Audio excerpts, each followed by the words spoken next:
Our worthy forefathers, let's give them a cheer. To climates unknown did courageously steer. Through oceans to deserts for freedom they came, and dying bequeathed us their freedom and fame. In freedom we're born, and in freedom we'll live. Our purses are ready, steady, friends, steady. Not as slaves, but as free men, our money will give. The hour has arrived. Actually, we're like 5 minutes late. My apologies. My name is Doug Ulwick. I'm the president of the Historical Society of Old Abington. And let's start this meeting the way we start all of our meetings, with a salute to the flag. And if you would join me and stand if you're able or care to. I pledge allegiance to the flag of the United States of America and to the republic for which it stands, one nation, under God, indivisible, with liberty and justice for all. Thank you. You may be seated. So we're kind of late. This is our first official meeting of the Historical Society of Old Abington. We did meet about a month ago for what I called not a Zoom meeting, a flash meeting. And it was really to kind of bring together people I invited like people from every town's historic commission to come and kick around some ideas about, as we're rebooting, what should we be doing differently? Are we meeting at the right times? Are we reaching people the right way? And it was very informative, came up with some good ideas. We have some new ideas moving forward for future programs. And I thought it was very productive. But this is our first time coming together for a regular conversation today. By not having a published syllabus for the year so far, it does allow us some flexibility. And today's topic came to me probably less than a month ago about something that warranted our attention and something that we could do a program on and talk about that was very, very current to something going on in town now, a project that's going on in town now. So I thought we'd bring that to the forefront. Next month, we're working on a program. And I'm not sure it's going to be the first Sunday of the month, but we're working on a program about the closing, in case you don't know it, of the Rockland Congregational Church. They are ending their life as a congregational church and handing the building over to another congregation that's renting it for a different type of religious service.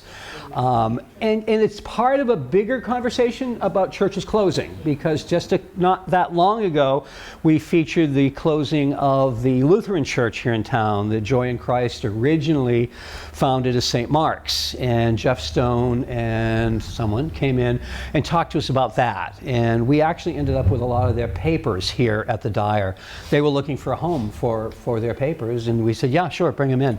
So they are on permanent collection here now. So that's something. At the same time, the first Sunday is the incredible Abington Celebrates weekend, where everything's going on in town.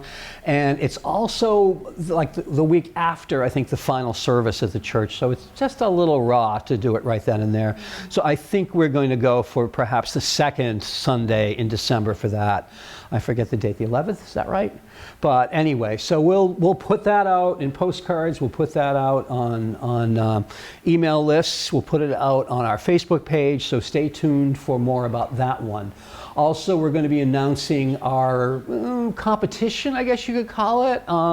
We're going to feature in the spring historic research on a historic house in one of the 3 towns. And we're asking people to submit their names and addresses if they live in what they would consider certainly a historic home, and we will draw a name and we will do the research and show people how to do the research about your own home and feature that in a presentation here. So a learning experience, and I think everyone's always interested in what's going on in someone else's house, so particularly the historic ones.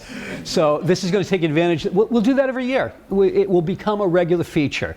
We're also adopting as a regular feature show and tell, and some specific collection or whatever. And the first one up, and I love it, Dyer Memorial Library and Archives jumped right in and said, we would like to feature the Dyer collection from the Dyer family. And it's all put away in boxes and no one gets to see it. And wouldn't it be nice to drag it all out? And the answer is, yeah, it would be. So I think that's probably our March program. But anyway, so these are the things we're working on for the future. We're working on communications. I have a sign-in sheet here that I'll start to pass around soon. We're keeping track of who's joining us so we can reach out to them again. We also have an email list, and it's a paltry like 33 names at this point. We'd like to grow it. We would like to be in contact with you more by email than by postcard. It's just the way of the world, and we find it an effective means of communication. So anyway, so that's some of the headlines, if you will. Which brings us to today's topic. We do have a guest, but I'm going to wait a little bit before I bring her up to chat with us. A method to my madness. This is a two-part conversation, two-part story, if you will. Part of it is Abington now has one of their historic fire engines back here in town as property of the town of Abington. Once again, it was donated. We'll get to that. But in order to find the money to work on it, one of the major sources of funding is to go to the town's Community Preservation Committee and ask them for funding. And I want to start the program by talking about that process. I won't say it's cut and dry, it isn't. But rather than get ourselves lost in talking about a fire engine, let's talk about the steps that we are taking immediately to apply for the funding to do the actual work on the fire engine. And then we'll get into the fire engine itself and how it came back to us and what we know about it and everything else. So with that in mind. And some of you have recognized that our little mascot for this exercise is a little Dalmatian, and this is kind of self-aggrandizing or something. That's my dog. His name is Spot. And so Spot takes center. You'll see him all through the pictures. He's just like in every picture, Spot is in there. So it's kind of our little mascot for the project. And it was my idea, so just blame me. But anyway, Community Preservation Act. This was something that was founded. I'm having difficulty with the focus myself. Can you guys read it? 2002, I believe it was started. 2000, I'm sorry. And it allows Massachusetts communities to conduct a referendum to add a surcharge to property taxes. And that money can be used for three different things. It can be used for historic preservation, it can be used for recreation with limits, and it can be used for affordable housing. And the monies actually have to be spent in each of those categories every year. And that is how it was set up. Abington's, and I wish Bruce Hughes were here today, he's a member, his wife's here, and could tell us what percentage, because the state kicks in too, and initially it was like a 50-50 split. I don't think so anymore. They've come down in their contribution, but still there are typically state monies added to the mix. So it's been pretty widely adopted throughout the Commonwealth of Massachusetts. All of the green towns in there have adopted it, and the beige brown ones are cities that have adopted it. And Abington, Rockland, and Whitman are in there. The three towns that make up Old Abington are there. Right next door to us, the city of Brockton has not, according to this. And this was dated April of 2022. So this is pretty new in terms of how things go and who has adopted the CPA, Community Preservation Act. Anyway, so, and there was one of the pushes when it started was, you know, the state kicks in money, and that's your tax money, and if you don't have this, you're missing out on your tax dollars helping out your town. And there's some truth to that.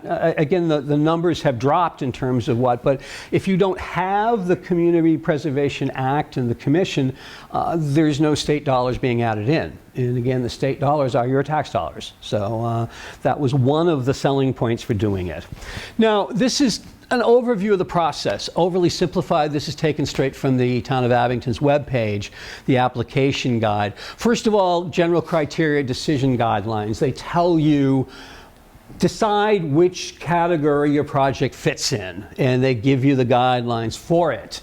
And then you are directed to fill out an application for eligibility. They're going to look at your project first, learn what it is, and say, is it eligible or is it not?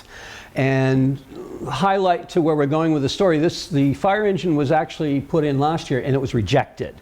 And we'll come up to why it's changed and the reasons it was rejected changed. But so application for eligibility, this project a year ago didn't make it through. It got rejected. But assuming it gets accepted, I think we're in good position this year, then it goes for the application for funding. Now they ask you to do some real work. How much is this going to cost? Get us 3 prices. Justify this. How is the community going to use it? What is the benefit to the community?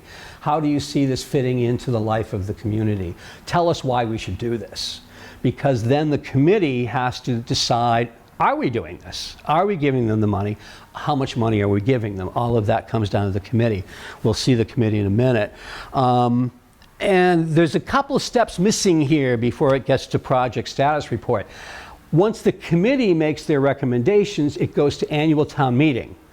Annual town meeting typically does what the committee recommends. I think pretty much they have right down the line because someone else did the homework.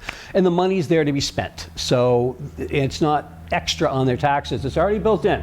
So they typically go with what's suggested, but it has to go through that process. So as a result, the monies that aren't available, the monies that will become available aren't available till the next fiscal year. So in this case, like July 1st would be the earliest that funds, real money, could be spent on the project. And the way you get the real money is by filing the project status report at various times, particularly when you're looking for a payment. And then that generates the request for funding guidelines. And at the end of the whole thing, when it's all done, you write a report and say, thank you for the money, this is how we spent it. So that's a huge overview of the process.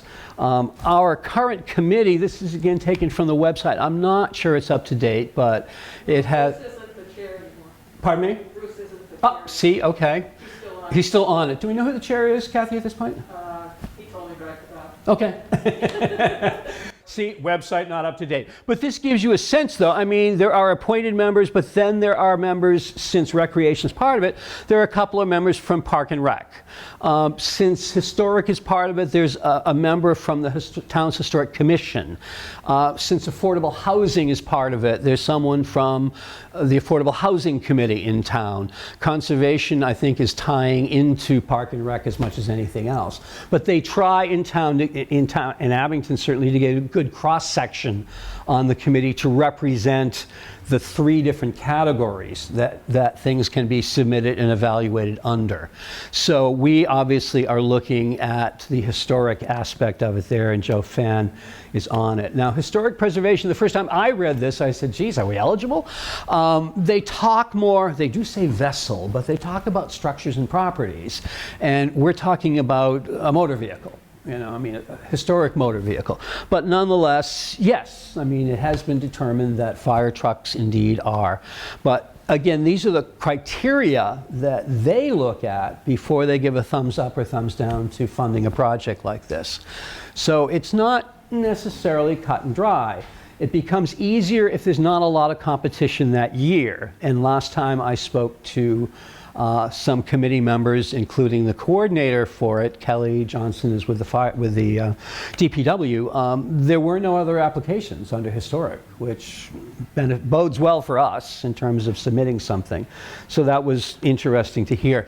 This is the actual document that has already been submitted for phase 1, and it has 2 names on it because a year ago, when the fire truck was privately owned, the Historic Commission met and voted to support the application to the Community Preservation Committee for the restoration of the truck. Kind of glossing over, maybe because, maybe naively, maybe not, but because it was privately owned, that kind of stirred things in a different direction.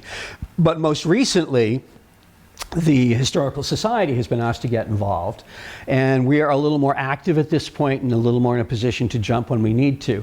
So I said, yes, we'll do it, but we're doing it with the Historic Commission. They are the town's official body, and I think in many ways their name on it carries much more weight than ours does, because they are the appointed officials for the town. And we have one of them here. I see Ken Coyles in the back. But he's one of the committee members, and He was responsible. Actually, he authored last year's application. Did a great job of it, I have to say, but again, there were complications that made them say no to it. So this is page 1. They ask us timeline, depends upon funding. They ask us for how you're funding it, or other funding sources. Well, it's already been donated to the town. It was already moved, so I mean, we have some in-kind donations. There's already been some fundraising done, and there is a gift account that the town oversees. So there's already a modest amount of money in the bank. So all of these things are saying, we're working on it. We're not just turning to you and saying, give us all this money. This is something that's a work in progress. And so we want you to know that. And they ask us for a dollar amount. We looked at other towns that had done this and what they had paid and just pulled out of the air a dollar amount. For now, it doesn't really matter that much. When we start getting prices from people who actually do the work, that's when it matters. So by then, by phase 2, we'll have it. We also submitted with it this incredible photograph that I found online. I think it's from the factory, from the Seagrave factory, from 1948, when the engine was brand spanking new and hadn't even been delivered to the town of Abington. It came in by freight to, we'll see in a minute, I think it was Worcester. And we had to pick it up in Worcester. But this is as new as it gets. We hadn't even taken delivery on it yet, near as I can tell. Engine 1, 1948 Seagrave. And then I followed it up with, oh God help us, what it looks like today. Yeah. We have a ways to go. But you like I got the same angle? Direct comparison, one to the other. Anyway, it needs some love, definitely. And we also included this Community Preservation Act bulletin, which talked about other communities that have already done this. Nantucket is one, Oak Bluffs is one, there's one in Sharon. So we have their backs to build on, so to speak, in terms of they've done this already. I don't know what condition their engines were to start with, but they've been through the process. And it also helps us identify who can do the work. And right off the bat, I've already been in touch with a company in Connecticut who does this. And they're going to be generating some numbers for us that are a little more realistic than what we pulled off of this bulletin. So that's kind of an important thing. Anyway, and that's where we stand right now, where we are with the process. So we're expecting to talk with the CPC about our application for eligibility.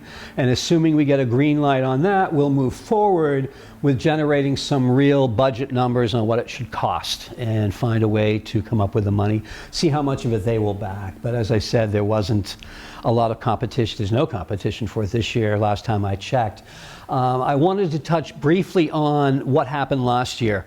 And Jane, I'm going to have her up in a minute to tell us a little more of the story.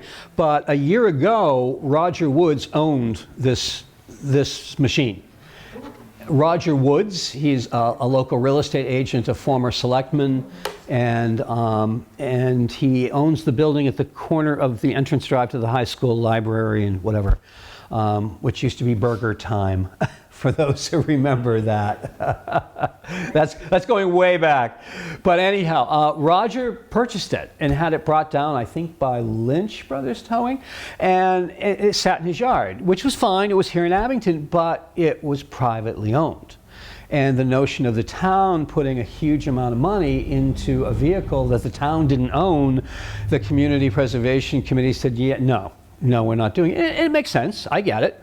You know, I've seen community preservation committees fund some private buildings if they're historic, but this wasn't something entirely different. So I understand why a year ago it was a different ballgame, because the town didn't own the engine. So anyway, I want to now talk about the engine, how we got it, and some history behind it, and a few stories. So I'm going to invite Jane to come up and sit across from me in this stool here. I'm going to move it a little bit. And please don't trip on the wires, Jane. I won't. I promise. I live in fear of that. Nothing's wireless here yet, so. Anyway, so Jane just came down from Maine, where she spends half of her year. And Jane, your last name is pronounced Clockadile? Clockadile? Clockadile. Clockadile, okay. Like crocodile, there you go. I should remember that. Danish for fixing clocks. Okay. And Jane grew up in Abington and still has family here and is staying with them for her 6 months in Abington. Okay. And just briefly, your family has a long association with the fire department. Can you kind of give us the highlights, Jane? I'll do the best I can. Okay. Speak up so they can hear you in the back row. Okay. Okay. I've had 5 generations of the Whitmans on the department, The Whitman family. the Whitman family. Okay. But it actually started with Henry Corbett Wilson. Okay. And we've always been, the fire department's been like family to us. And this whole project started when my cousin dared me to find the engine. Ah, but not this engine. But not this engine, the 1942.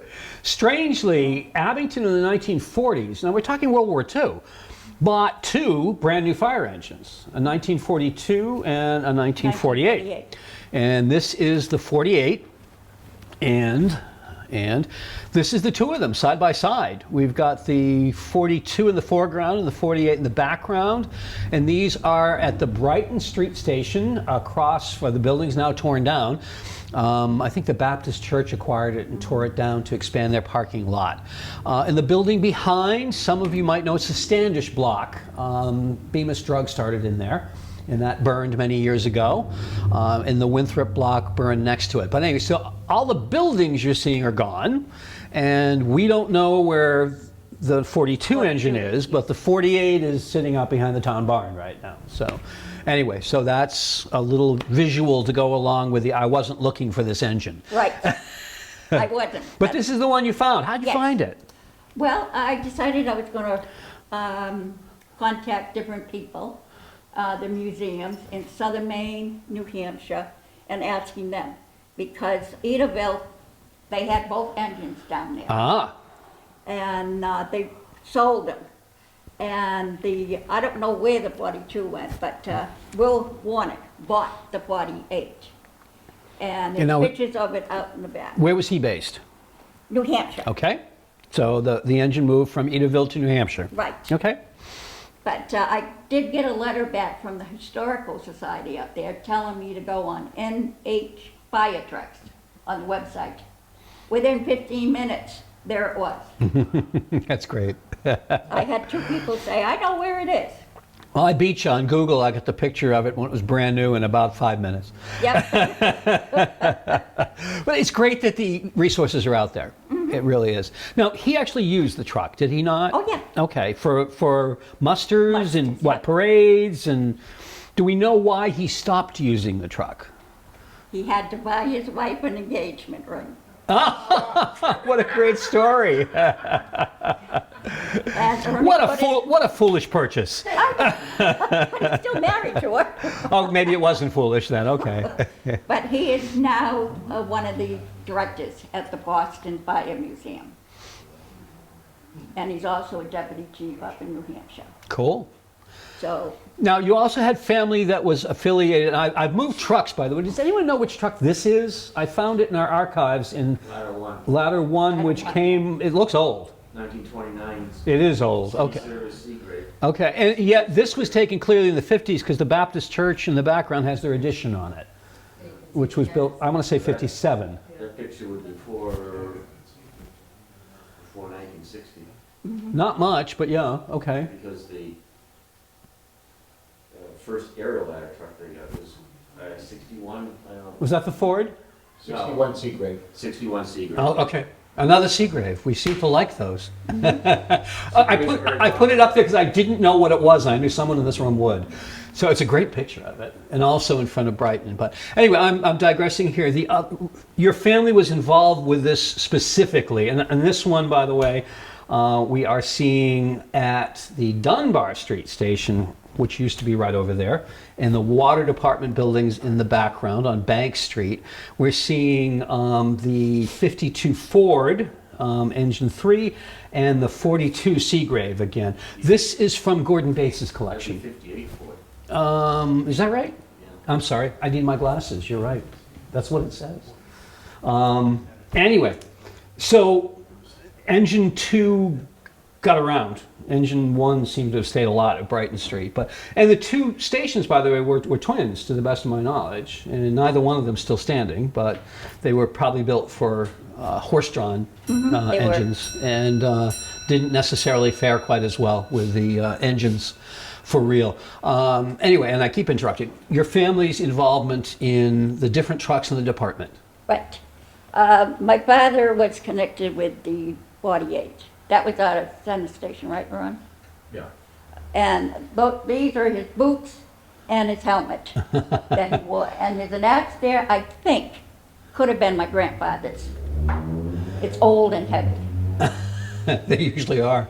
And the book there is the pictures of the couple that took the engines and made the painting for the fire department. And that's a more recent development. Right, That's yeah. not something that happened back in the 50s. No. That happened. Because I was looking at the personnel in the picture and I thought, that's not old. No. Okay. But my father did always hop on the back end of the truck when it went by the house. Oh, there you go. Oh, yes. He did very daring things. Ritual. And the other things you have over there are great. You have some of the copies of it. You have documentation. I love the fact we have documentation that goes with this engine, including like the order. This is the front page of a very long order that specifies everything on the truck. I mean, like every single fixture. I think Jane had told me that it was ordered without a horn but with a bell. And that's in here. You know, Yes. I mean, the horn The is locomotive nothing bell. but the bell is in there. So they didn't honk the horn going down the street, but they rang the bell. But a Model 66, and the date was March 11th of 48. For this one, came by freight to Worcester. But again, this is page 1 of a very long document, which, you know, if you want to see it afterwards, it's up here. And the other documentation that came along with it, they don't call it specifications, but it is. I mean, this is like the owner's manual. And I was chatting with a friend not long ago who said, you know, back then they told you how to set the points on the engine. Now they tell you not to drink the battery acid. So, I mean, our approaches to what we could do mechanically then. This was a 12-cylinder engine with a 6-cylinder battery, which maybe was more common back then than now. Volt. 12, I'm Six sorry, volt. 6 volt. What did I say? Cylinder. I'm sorry. 12-cylinder, 6 volt, right? Okay. I got it straightened up in my head. But diagrams for everything, I mean, the amount of detail, that's the transmission. And they show you every part in exploded view. You don't get this when you buy a Prius. you don't. And the Bendix brakes and the Delco shocks, it's all in this book, and there's a copy of it over there.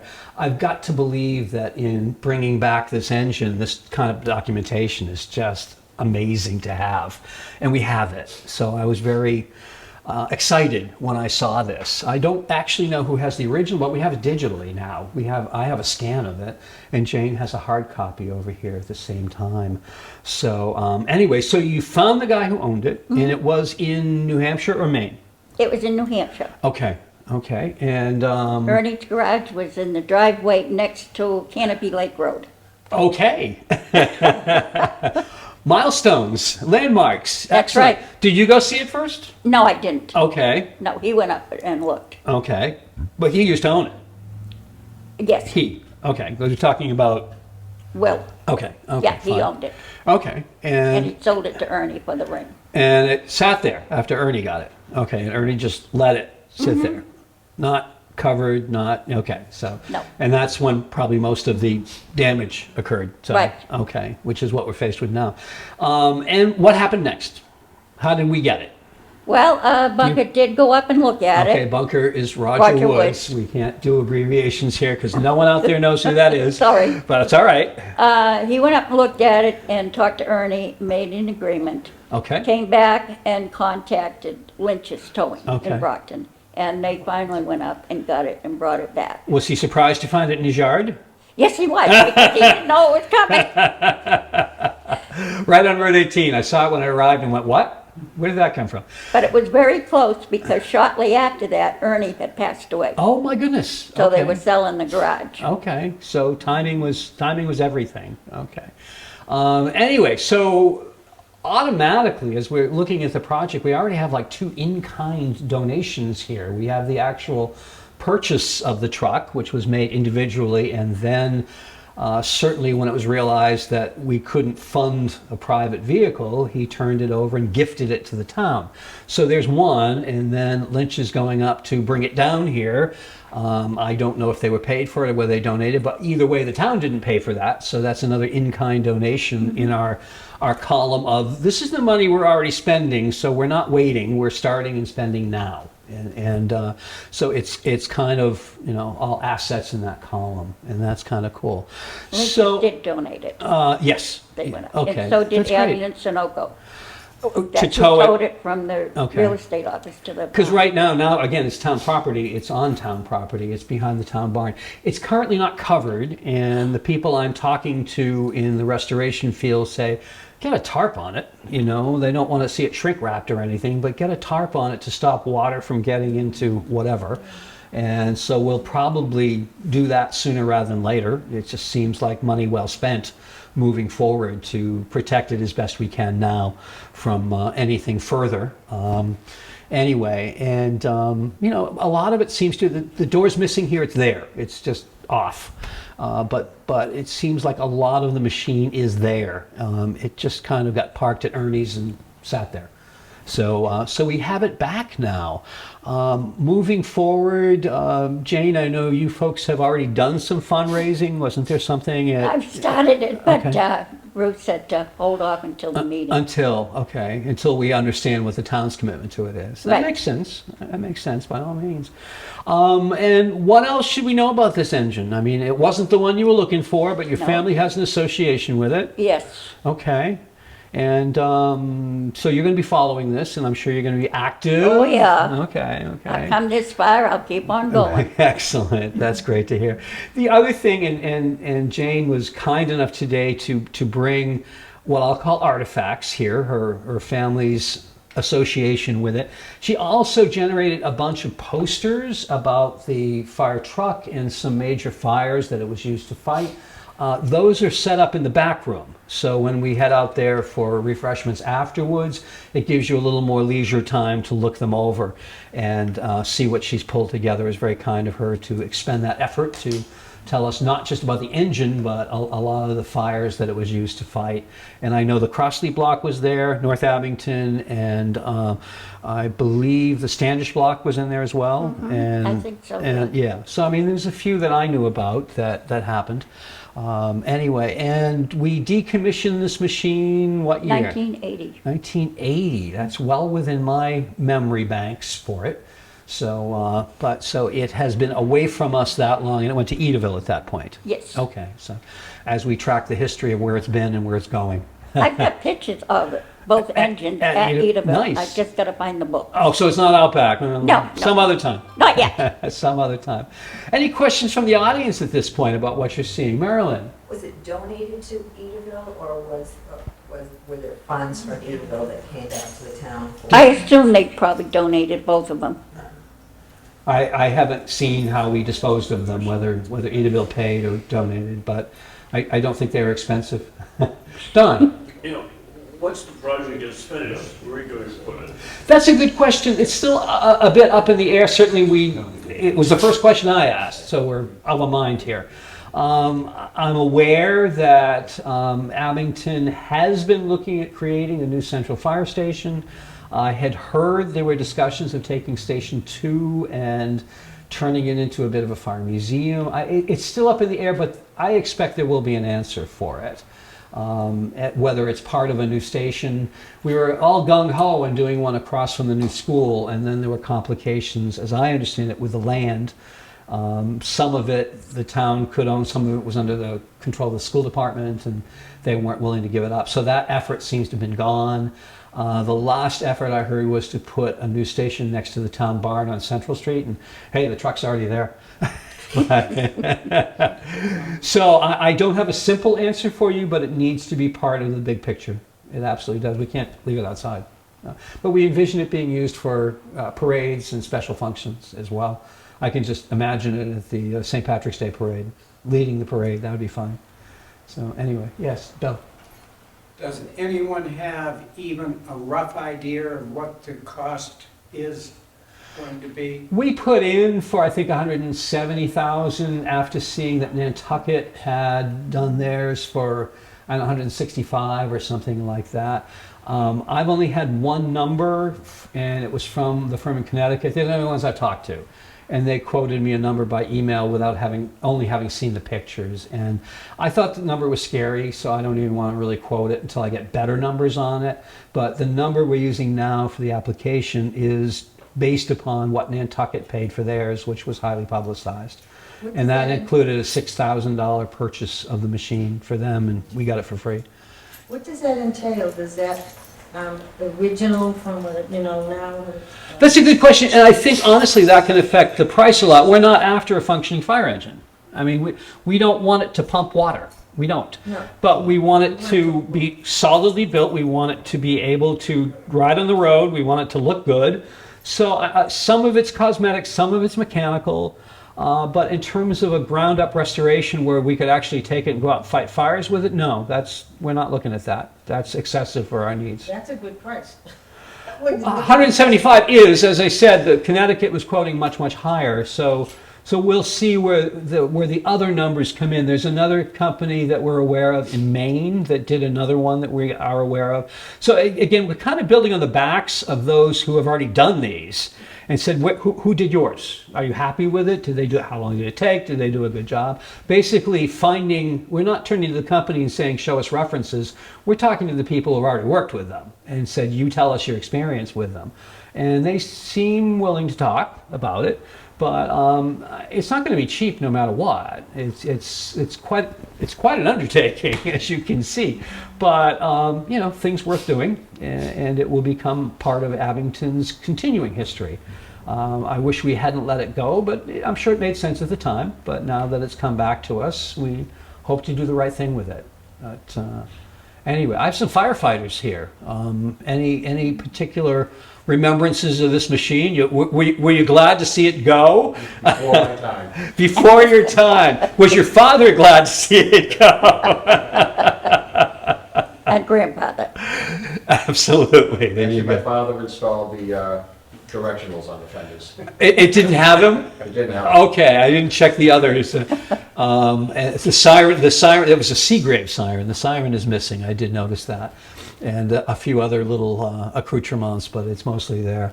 So I've also heard the engine seized. Now, my old mechanic friends always told me that you're supposed to open up the spark plugs and pour Marvel Mystery Oil and let it sit, and that will help. But I haven't explored that any further either. But there are some basic things that we can do, like cover it while we're waiting. And I fully expect we'll get involved in that. But, One of those portable garages.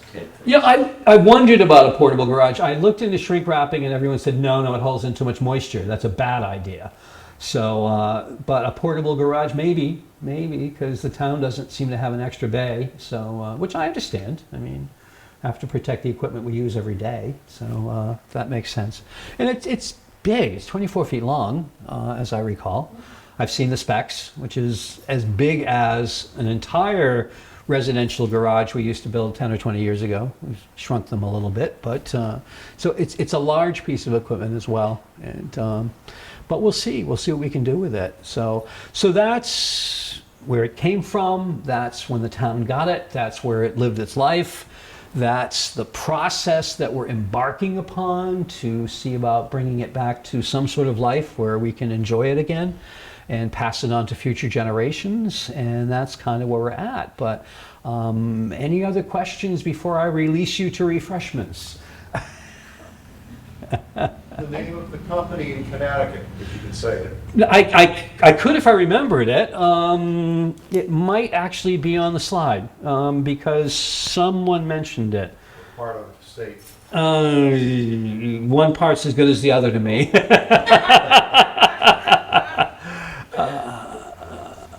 Let's see if I can get it quickly.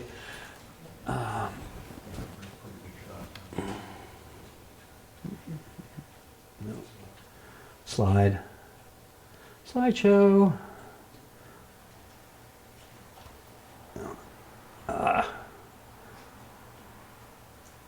No. Slide master. I backed up.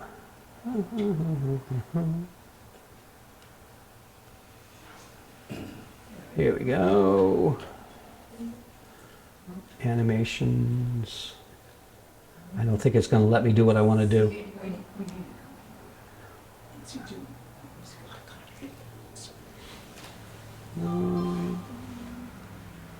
Put it back up again.